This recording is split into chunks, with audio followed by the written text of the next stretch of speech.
Hello, everybody. Welcome to the Buckeye Weekly Podcast. I'm Tony Gerdeman here, as always, with Tom Moore. Tom, how's it going? Tony, you are not going to believe it, but we have another transfer portal show. This time, you remember the scene in Back to the Future where Marty is watching the Honeymooners episode and goes, "Hey, I've seen this one," and people are like, "How can you have seen this one? What's a rerun?" Well, we've done this show before. The player came back to Ohio State, and for the second time this season, then the guy has gone back in the portal again. Yeah, this is the Leo DiCaprio point. Seeing something you recognize. Yes, Sam Williams, the Ohio State running back, a redshirt freshman at this point, is back into the portal after a season where he played in just one game, 3 snaps in the Grambling State game. He entered the portal after last year, after playing in just 3 games and redshirting or so, and then now back into it. And Tom, boy, not really a surprise based on the fact that in your second year you play in just one game and you've been passed by 2 true freshmen. So yeah, this was an easy one to see coming. Yeah, and this sometimes it's hard to know how a guy is going to project. We talked about this on one of the earlier shows. We talked about Logan George playing at Idaho State and the difficulty of projecting that up to the Ohio State level. Sam Dixon started his high school career in Holmes County, which is like Amish country, which is one of those areas where you don't see Division I football players coming out of there. And then he transferred to one of the Pickerington high schools for his senior season and had an okay season there. But, that's a big jump up in competition. And then it's obviously another enormous jump up in competition from even Division I, big school Ohio high school football up to Ohio State. And you saw flashes from him early where, he was not the biggest guy. So he was listed as not listed as a height and weight on the site that I'm looking at. So, but he's not the biggest guy. He was never going to be the 20 carry a game kind of back, but you thought, maybe there'd be a role for him as a third down back or a little bit of a scat back.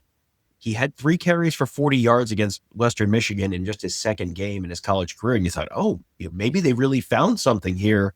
And it just didn't kind of continue to translate. And Carlos Loughlin has done a pretty good job stacking that room with talent.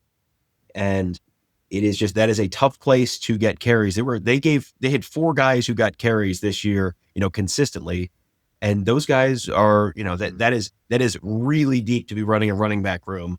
But, he was not among that top 4. And then at that point, it's hard to see a real path to the field moving forward. Yeah, just 3 carries for 9 yards and a touchdown this season. And was a guy after he went to the portal last year and then came back. He talked about how he was given bad advice.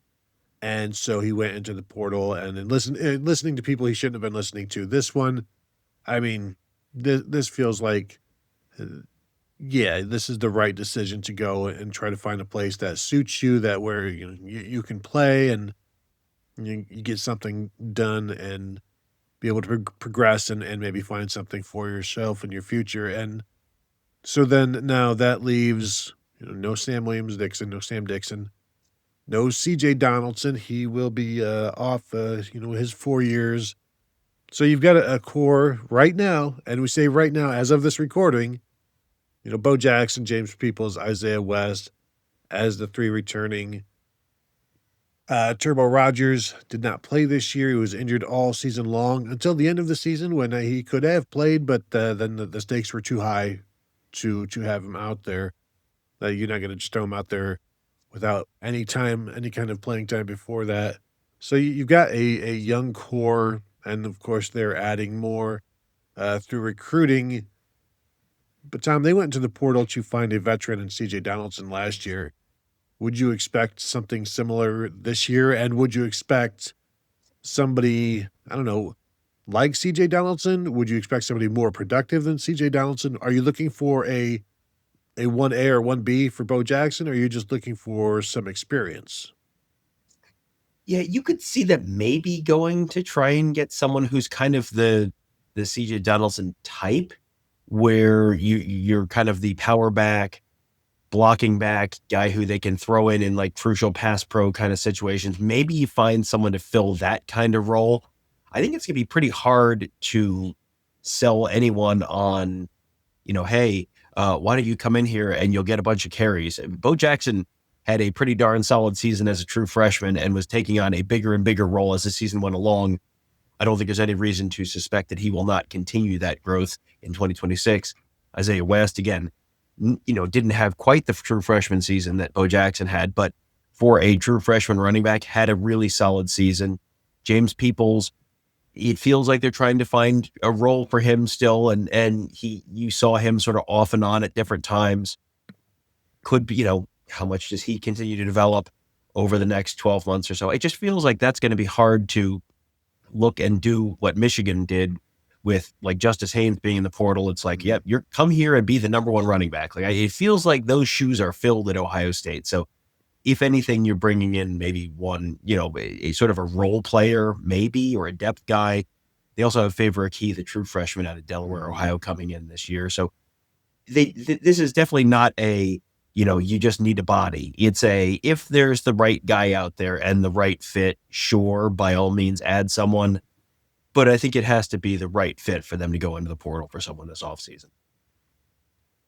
Yeah, and I wouldn't expect I would expect perhaps a redshirt year from Favor Akey in 2026, and who knows what position Legend Bay is going to be playing. But again, that's probably a good possibility for a redshirt. And so then, it depends on the interest that is out there. Ohio State, what is their budget for a running back next year? What is their desire for a running back? I'm sure Carlos Loughlin would like to rely on the existing room, but who knows what that existing room will look like by the end of this transfer portal window that they've got. I do wonder that if it's just the guys that they've got, is that good enough for them? Are they okay with that? Or do they want to, increase it, make it better? And, we did see Quinshon Judkins be perfectly fine with coming in and playing with Travion Henderson. So there is a history of that.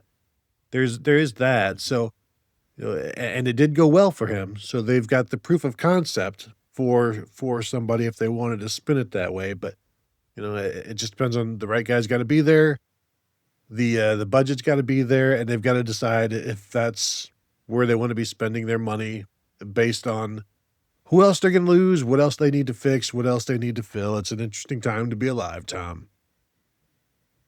It is, and I think the one name that we haven't said on this show, and that is not anyone who's going to be on the 2026 Ohio State team, is David Gabriel George, which he is a 2027 running back who Ohio State is incredibly high on, and I think very, very, very interested in adding to their roster for 2027. So, if you're bringing someone in, you're not going to do anything that might impact that.